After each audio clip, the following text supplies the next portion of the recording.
Bismillah.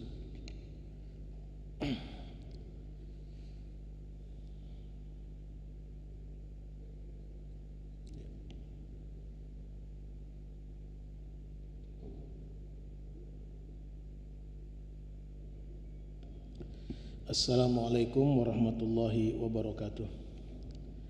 Alhamdulillahi wa kafa wa sallallahu wa sallam ala habibihil mustafa Sayyidina wa maulana Muhammadin wa alihi wa sahbihi wa man bihi qad iktafa. Allahumma salli ala Sayyidina Muhammadin al-fatih lima ughliq wal khatim lima sabaq nasiril haq bil haq wal hadi ila siratikal mustaqim sallallahu sallam alaihi wa alihi wa sahbihi haqqa qadrihi wa miqdarihil azim. Rabbi syrah li sadri wa yassir li amri warfa' li qadri wa hlul 'uqdatam min lisani yafqahu qawli wahdi qalbi wa saddid lisani bi jahi sayyidina wa maulana Muhammadin sallallahu alaihi wa alihi wasallam. Amma ba'd. Alhamdulillah. Hadirin jamaah salat asar yang dirahmati oleh Allah Subhanahu wa taala, alhamdulillah petang hari ini kembali kita bersama-sama hadir di dalam majelis rutin kita.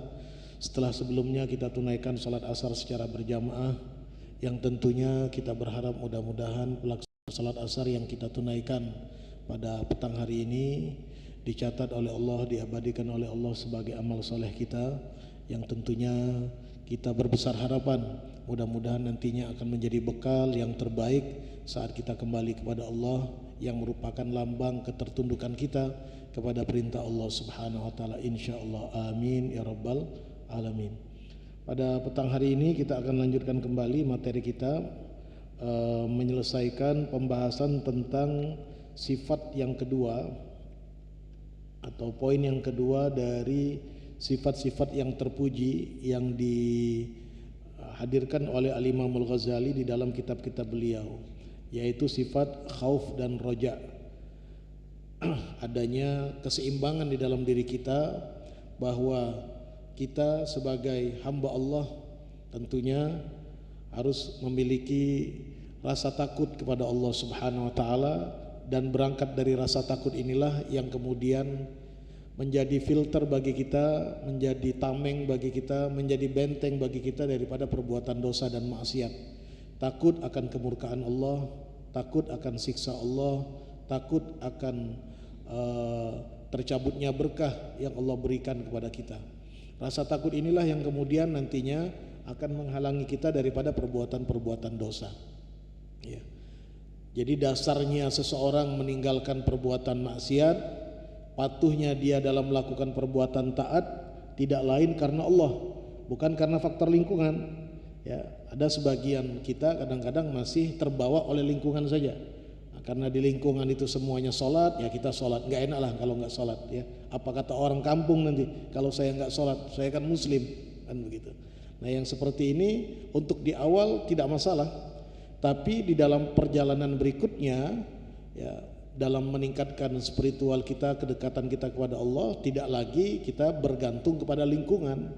Kita harus menanamkan dalam diri kita bahwa perintah sholat ini dan semua perintah-perintah yang Allah perintahkan kepada kita, kita yakini pasti ada manfaatnya, pasti ada kebaikannya, dan kebaikan serta manfaat itu bukan untuk Allah. Allah tidak sedikit pun diuntungkan dengan taat kita. Allah tidak sedikit pun diuntungkan dengan ibadah-ibadah kita. Justru yang beruntung, justru yang nanti akan ambil manfaat adalah kita sendiri. Maka orang yang beriman, orang yang taat, orang yang soleh, sejatinya dia sedang mempersiapkan kebaikan untuk dirinya sendiri. Sejatinya dia sedang mempersiapkan kebahagiaan untuk dirinya sendiri, bukan untuk siapa-siapa. Ya. Allah memberikan kekuatan kepada kita agar melakukan perbuatan taat, melakukan ibadah-ibadah. Ini adalah anugerah dari Allah Subhanahu wa taala. Ini yang pertama. Jadi adanya rasa khauf, ya, tumbuh di dalam diri kita rasa takut kepada Allah.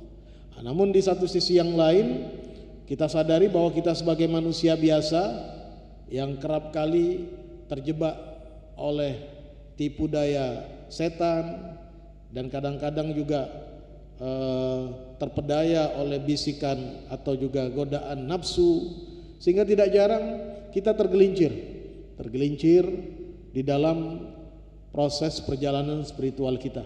Ada kalanya kadang-kadang kita tinggalkan sholat, na'udzubillah. Ada kalanya kita tidak menjalankan perintah Allah atau terjebak di dalam hal-hal yang dilarang oleh Allah, melakukan perbuatan maksiat dan dosa, ya. Karena keterbatasan kita sebagai manusia, bisa karena faktor memang dorongan dari nafsu atau memang bisikan dari syaitan yang melemahkan kita. Dan memang setan di dalam sumpahnya dia akan betul-betul goda kita, ya. Dia tidak akan main-main, karena dia sudah dipastikan masuk neraka dan dia tidak mau masuk neraka sendirian.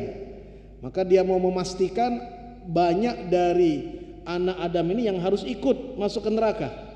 Maka apa saja dia lakukan, ya, upaya apa saja dia lakukan supaya manusia ini tergoda. Alladzi yuwaswisu fi sudurin nasi minal jinnati wan nas. Dia upayakan, ya, dia dorong kita, dia bisikan kita, dia bujuk kita untuk melakukan perbuatan-perbuatan yang dimurkai oleh Allah. Ya, targetnya apa? Nah, biar sama-sama masuk neraka. Ya, karena kalau setan sudah dipastikan, kalau kita pilihan ada pada kita. Ya, kalau kita mengikuti tuntunan Rasul sallallahu alaihi wasallam, insya Allah kita selamat. Rasul sallallahu alaihi wasallam mengatakan, kita sudah punya modal utama. Apa modal utama kita? Kita ini umatnya Nabi Muhammad. Nabi Muhammad sudah beri jaminan, kullu ummati yadkhulunal jannah. Semua umatku pasti masuk surga. Alhamdulillah. Ini nikmat besar, luar biasa. Ya, Rasulullah yang memberikan pernyataan ini. Ya, karena beliau tahu Allah begitu sayang kepada beliau dan juga tidak rela membiarkan risau, gelisah hati nabinya ini. Ya. Dalam ayat Al-Quran kalau kita baca itu ada firman Allah di dalam surat Wadduha, wala saufa yu'tika rabbuka fatardha. Ya, nanti kelak Tuhanmu Muhammad akan menganugerahkan kepadamu anugerah yang pasti akan membuat engkau puas, pasti akan membuat engkau rela, senang. Ya. Itu sudah janji Allah, ya, janji Allah Subhanahu wa taala. Nah, Nabi Muhammad sendiri di dalam hati beliau, ya, yang memenuhi ruang di hati beliau, yang menjadi pikiran beliau dan fokus beliau adalah semua umatnya masuk surga. Jadi beliau tidak akan rela satupun dari umatnya yang masuk neraka. Nah, maka beliau kemudian mengatakan kullu ummati yadkhulunal jannah. Semua umatku pasti masuk surga. Illa man aba, kecuali yang tidak mau. Nah, kalau tidak mau ya problem ini. Ya. Kita ngundang wong, tinggal ngajak makan. Ya, makanan disiapkan, kendaraan jemput. Ya. Kalau dia galak, kalau dia nak galak susah. Ya. Nak mugola gitu nak pakso, kalau memang dari dia nak galak susah. Ya. Maka para sahabat ketika dengar hadis ini mereka terheran-heran, ya Rasulullah, qila wa may ya'ba ya Rasulullah, engkau bilang umatmu masuk surga semuanya, tapi ada yang enggak mau. Siapa itu yang enggak mau ya Rasulullah? Qala man ata'ani dakhalal jannah. Yang taat, yang patuh kepadaku, dia pasti masuk surga. Waman asani, tapi siapa yang membangkang, menentang, oh berarti faqad aba, berarti dia nggak mau. Ya, kalau nggak mau ya sudah, apa boleh buat. Ya, walaupun Rasul Sallallahu Alaihi Wasallam ya berkecil hati, sedih, tapi ya memang itu pilihan. Ya, pilihan. Menjadi umat Nabi Muhammad itu anugerah dari Allah. Bukan pilihan kita. Kita jadi umat Nabi Muhammad ini murni anugerah dari Allah. Kita tidak bisa milih. Alhamdulillah Allah jadikan kita jadi umat Nabi Muhammad. Ya, tapi mau masuk surga dan neraka, itu pilihan kita. Ya, kalau kita taat, patuh kepada beliau, masuk surga. Nah, tapi kalau kita naudzubillah, ya, membangkang kepada perintah beliau, ya tidak mau mengikuti aturan-aturan beliau, ajaran beliau, ya, berarti kita memilih pilihan kita tuh. Jalan masuk ke neraka. Ya. Nah, maka harus ada di dalam diri kita dua sikap ini. Pertama sikap khauf. Apa itu khauf? Ada rasa takut. Tetapi di sisi yang lain yang tidak kalah penting ada sifat roja. Kita optimis. Saya ini umatnya Rasulullah. Allah berikan kemuliaan kepada saya sebagai umat beliau, berpeluang besar untuk masuk surga. Maka tidak boleh kita putus asa. Andai kata dalam perjalanan kehidupan kita tergelincir, kita jatuh dalam perbuatan dosa, masuk ke dalam lubang maksiat, ya, terseret, terbawa oleh pergaulan. Ya, karena kita lemah, kita manusia, kita bukan malaikat, kita bukan nabi, kita bukan rasul. Ada saja dalam kehidupan kita sehari-hari kita tidak lepas dari kesalahan. Tapi kesalahan tersebut, dosa-dosa tersebut tidak boleh kemudian menyurutkan langkah kita untuk berharap rahmat dari Allah. Maka kita harus tetap pacu diri kita, ya, segera bertobat kepada Allah, segera kembali kepada Allah, segera minta rahmat dari Allah. Dengan apa? Dengan melakukan perbuatan baik. Karena perbuatan baik, amal soleh, ya, ketaatan kita kepada Allah, ini akan mengundang rahmat, menjadi sebab kita mendapatkan rahmat dari Allah. Ya. Nah, kalau dua sikap ini sudah ada dalam diri kita, maka insya Allah akan berguna untuk menterapi penyakit-penyakit yang ada di hati. Ya. Karena penyakit hati ini banyak macam-macam. Ya. Apa di antaranya penyakit hati itu? Kal amni min makrillah, merasa sudah safety, merasa sudah aman, ya, dari rencana Allah. Artinya sudahlah, aku umat Nabi Muhammad pasti selamat. Nah, sehingga akhirnya tidak apa-apa tidak sholat, tidak apa-apa tidak puasa, aku ini umat Nabi Muhammad, tidak apa-apa berdosa lagi, tobat aku pasti diterima. Nah, yang seperti ini namanya aman min makrillah, tertipu dengan rahmat Allah. Itu tidak boleh. Di satu sisi kita tidak boleh putus harapan, tapi di sisi yang lain kita tidak boleh lupa daratan. Betul, sebesar apapun dosa kita pasti diampuni oleh Allah kalau kita sempat bertaubat. Problemnya banyak orang kadang-kadang, ya, yang sudah pasti itu dosanya, tobatnya belum pasti, itu masalah. Ya, itu problem. Maksiat, meninggalkan sholat, tidak mau ibadah, tidak mau sedekah, tidak mau baca Quran. Nantilah saya mau bertobat. Nantilah kalau sudah usia saya sekian. Nantilah kalau saya berangkat haji saya mau bertobat betul. Ya. Yang sudah pasti apa? Dosanya sudah pasti. Tobatnya belum, masih rencana. Kalau fa'in ajaluhu, kata Al-Imam Al-Ghazali dalam kitab beliau Bidayatul Hidayah, yang seperti ini resiko ini. Kalau dia didului oleh ajalnya, mati, na'udzubillah, matinya dalam keadaan menentang Allah. Dan orang yang menentang Allah, ya apa boleh buat? Tempatnya adalah siksaan Allah, api nerakanya Allah. Meskipun nanti sebagai umat Nabi Muhammad dia akan dibebaskan. Ya, dia akan dibebaskan selama masih ada iman di dalam hatinya.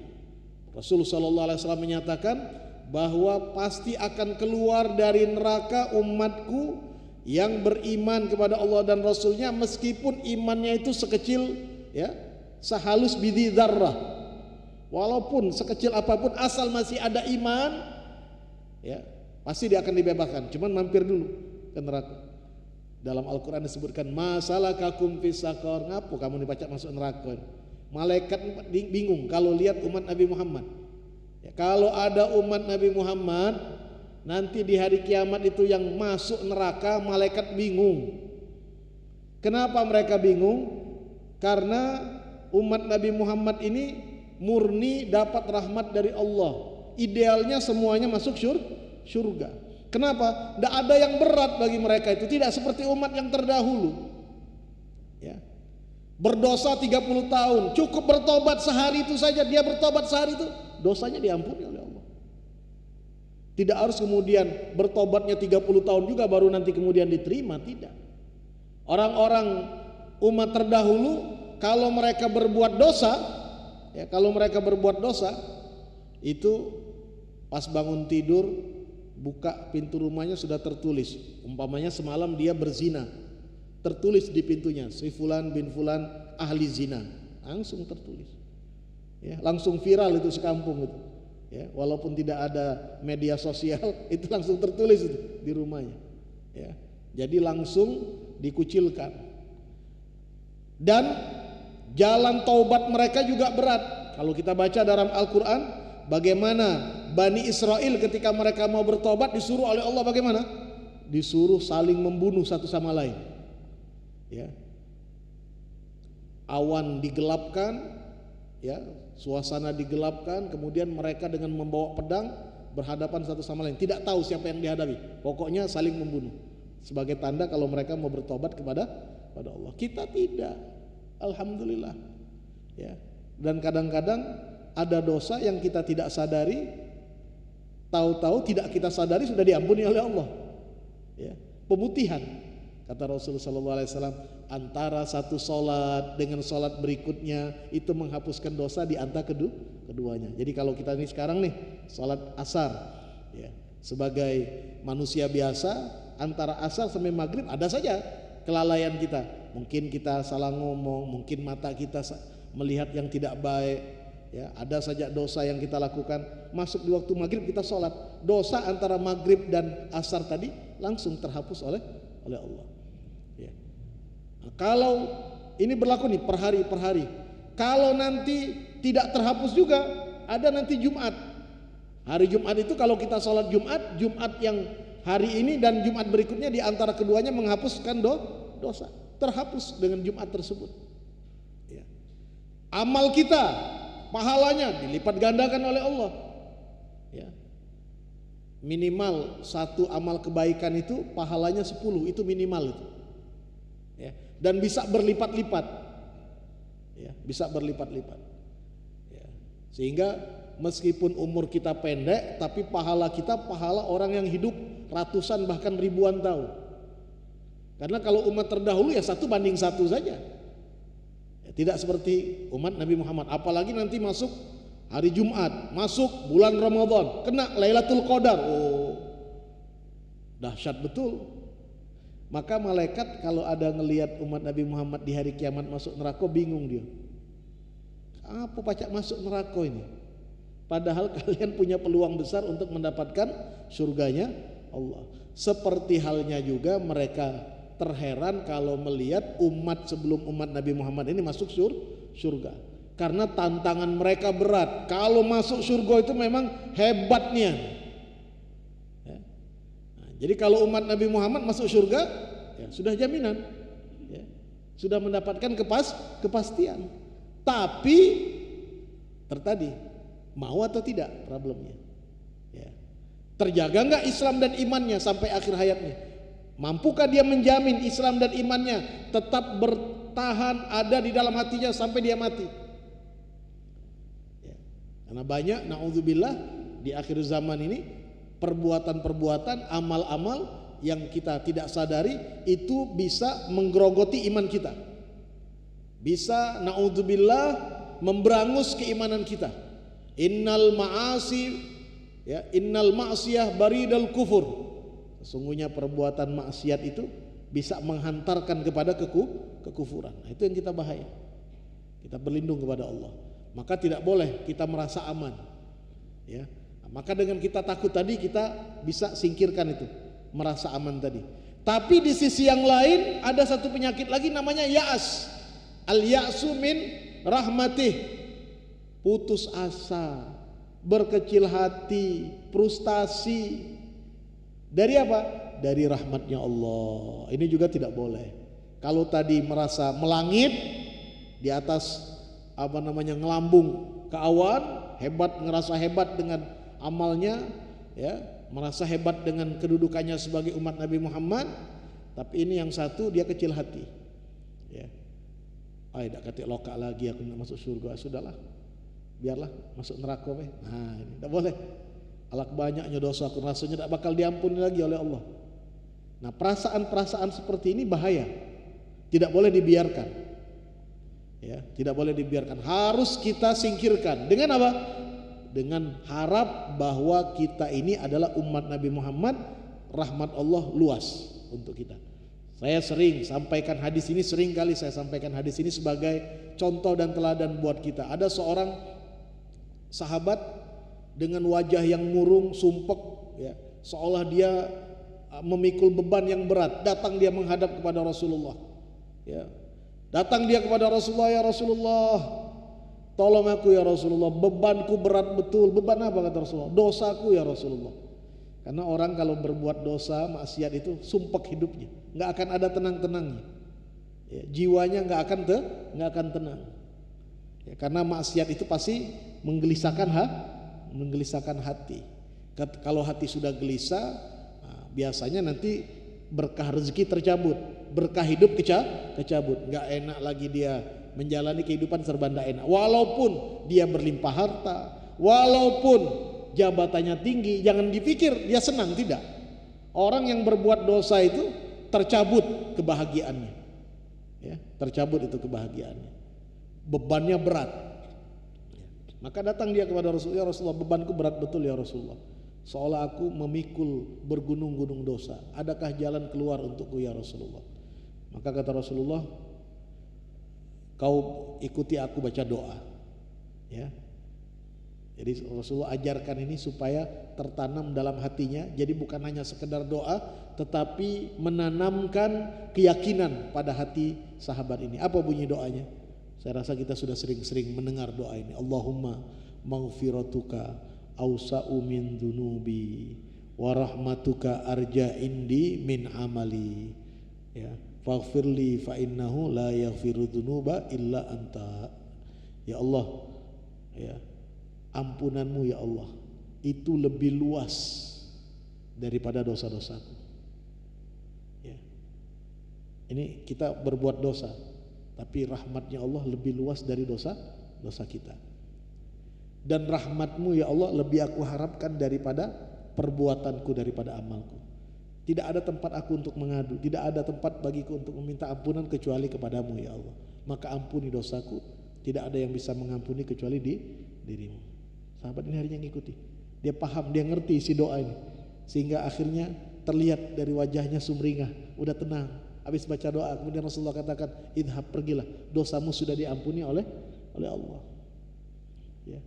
Dari keyakinan, ya, sebesar apapun dosa kita, seberat apapun permasalahan kita, sekelam apapun masa lalu kita, kalau kita bersimpu di hadapan Allah, Allah tidak akan kecewakan kita, Allah tidak akan sia-siakan kita. Hanya masalahnya kadang-kadang kita malas, kita yang enggan, kita yang tidak mau. Dan bisa jadi ketidakmauan dan keengganan ini karena memang sudah kungkungan belenggu daripada dosa. Karena dosa itu bisa membuat hati kita kehilangan rasa. Kalla bal rana ala qulubihim, ya. Karena sudah terlalu banyak dosa, karena sebab apa yang mereka lakukan, hatinya menjadi berkarat. Nah, pisau kalau karat nggak bisa lagi dipakai untuk motong, susah dia motongnya, nggak tajam lagi. Begitu juga hati, kalau sudah berkarat, apa penyebab karatnya hati? Dosa, maksiat. Nah, dia susah dah untuk tajam, nggak tajam lagi itu hati, nggak bisa lagi tajam. Maksudnya nggak bisa lagi tajam, dia nggak sensitif, ya, tidak sensitif mendengarkan ceramah, tidak sensitif untuk sholat, tidak sensitif untuk berdoa. Jadi nggak tersentuh sama sekali, ya, tidak tersentuh sama sekali. Ini orang kalau sudah terlalu banyak melakukan perbuatan dosa, maka tidak ada lain bagi dia, dia harus asah itu pisau hatinya. Dengan cara apa? Dengan memperbanyak istighfar dan bertobat kepada Allah. Dan yakinlah selama dia ingin bertobat, dia ingin kembali kepada Allah, Allah tidak akan kecewakan dia. Ya. Allah berfirman dalam Al-Quran, fala ya'manu makrallahi illal qaumul khasirun. Tidak ada yang merasa aman dari makarnya Allah kecuali orang-orang yang merugi. Dalam ayat lain, innahu la ya'asu min rauhillah illal qaumul kafirun. Sungguh tidak ada yang putus asa dari rahmatnya Allah kecuali orang-orang yang kafir. Kalau kita beriman, kita tidak patut putus asa. Ini modal besar, iman dari Allah ini adalah modal besar. anugerah besar buat kita. Cukup bagi kita untuk percaya diri, berharap kasih sayang dari Allah. Tapi kalau orang kafir, tidak ada jalan bagi dia. Allah murka kepada dia. Allah murka. Maka dalam Al-Quran Allah tidak akan pernah ampuni orang-orang siapa? Orang-orang yang musyrik, orang-orang yang kafir. Ya. Kalau di dunia dia tidak bertobat, kalau terbawa kafirnya, syiriknya sampai dia mati, sampai nanti di hari kiamat, tidak ada peluang ampunan dari Allah. Tidak ada. Tapi kalau dia beriman, meskipun dia melakukan dosa, peluang untuk mendapat ampunan masih ada. Ya, karena Allah hargai, iman itu dihargai oleh Allah. Iman itu ada cahaya di hati, dihargai oleh Allah. Semakin dia terang benderang, semakin dia melebar, ya, semakin dia kemudian bercahaya, maka jasad ini, jasmani ini akan semakin terpelihara daripada siksa api neraka yang lambangnya di dunia, terjaga daripada perbuatan maksiat. Ya. Wa fil hadisil kursi anillahi tabaraka wa ta'ala qala wa izzati wa jalali la ajma'u ala abdi khaufaini wa la amnain idza khafani fid dunya amantu yaumal qiyamah wa idza aminani fid dunya akhaftuhu yaumal qiyamah. Demi keagunganku dan demi kemuliaanku, aku tidak akan kumpulkan pada hambaku dua rasa takut dan dua rasa aman. Ya, jadi tidak mungkin, ya, harus salah satunya.